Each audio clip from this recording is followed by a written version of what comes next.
총면명입니다. 오늘은 한 건 멋을 내봤는데요. 뭐가 바뀌었을까요? 똑같은 것 같은데?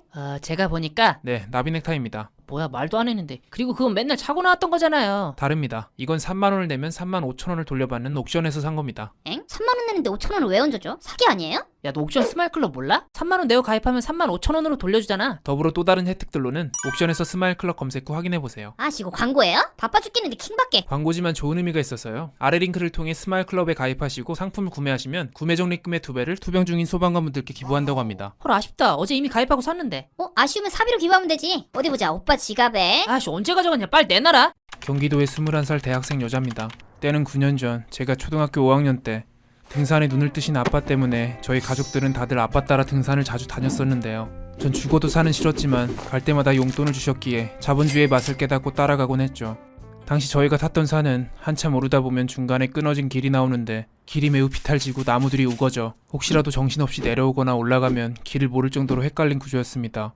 게다가 전 길치였기에 당시 그쪽만 지나가면 길이 너무 헷갈려 한 번은 다람쥐랑 장난치며 올라가다 뒤처지는 바람에 그쪽에서만 한참 헤매다 결국 언니가 절 찾으러 내려왔던 기억이 있습니다. 그리고 그날도 역시 등산 후 같은 길을 따라 내려오는 길이었어요. 그때 전 무서운 게 딱 좋아라는 책을 읽으며 내려오고 있었는데 부모님이 제게 책 보고 걸으면 위험하다며 한 소리 하시더니 너 저번처럼 길 잃으면 어떡할 거냐 꾸지람을 주시더군요. 지금 생각해보면 부모님 말씀이 맞았지만 그땐 어려서 그런지 엄청 짜증이 났습니다. 게다가 옆에서 자꾸 장난치는 언니 때문에 전 괜히 더 심술이 났죠. 그래서 전 일부러 느릿느릿 걷다가 몰래 뒤로 빠져 나무가 우거진 풀숲 뒤에 숨었습니다.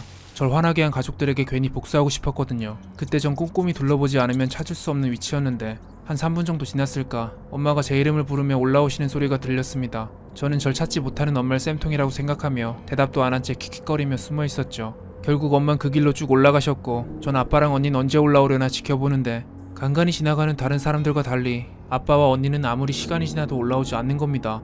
뭔가 괘씸했지만 내심 불안해진 마음에 내려가려고 나무를 짚던 찰나 위에서 부스럭 소리가 들리더군요. 전 다람쥐나 세겠거니 하고 소리가 나는 쪽을 쳐다봤는데 나무 위쪽에 어떤 헝클어진 머리의 아저씨가 나체 상태로 한 손엔 밧줄을 들고 눈을 진짜 터질 듯이 크게 뜬 채 저를 바라보고 있었습니다.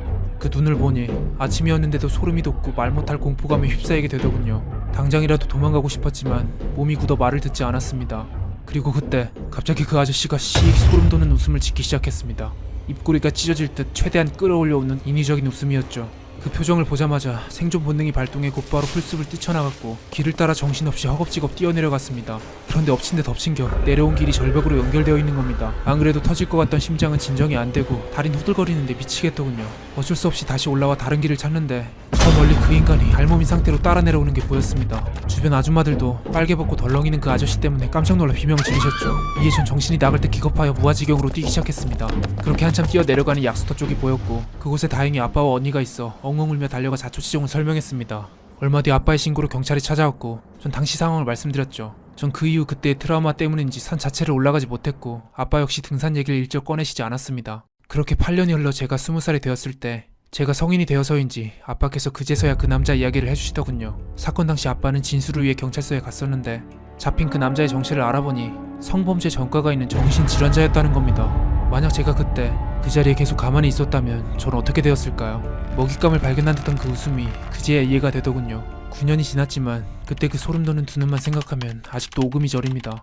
말 그대로 미친놈이네요. 저 총매부님 욕 좀 안 쓰면 안 돼요? 제가 욕을 싫어해서. 아 그런가요? 그럼 미친놈을 미친놈이라고 안 하면 뭐라 그러죠? 파친너?